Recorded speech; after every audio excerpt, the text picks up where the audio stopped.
భర్తకు ఫోన్ చేసింది భార్య. ఆందోళనగా చెప్పిందిలా.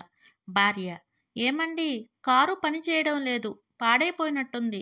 భర్త: పాడైందా? అదేం లేదే, మొన్ననేగా సర్వీస్ చేయించి పెట్టాను.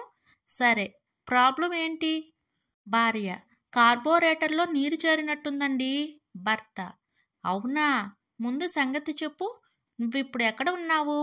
భార్య: మన ఇంటి పక్క చెరువు ఉందా, అందులో ఉన్నానండి.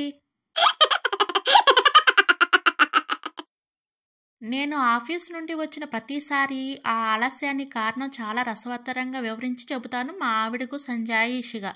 ఒకసారి నా ఆలస్యానికి కారణం నేను చెప్పిన విషయం అంతా శ్రద్ధగా విన్న మా ఆవిడ ఆఖరిని అంది తాపీగా: కథంతా చాలా బాగుందండి, కానీ అక్కడక్కడ 2-3 పాటలు ఉంటే ఇంకా బాగుండేది అని.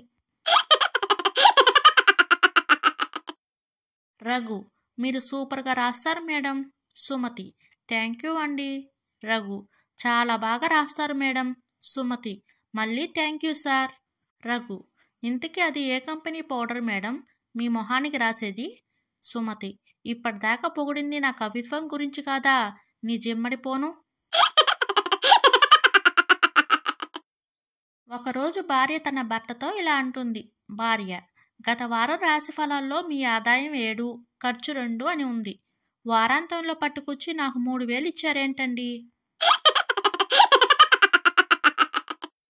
అప్పుడప్పుడు నా లవర్ నాకు ఒక మాట చెబుతూ ఉండేది. మనం లేచిపోయి పెళ్లి చేసుకుందాం, మన పారిపోయి పెళ్లి చేసుకుందాం అని చెప్తూ ఉండేది.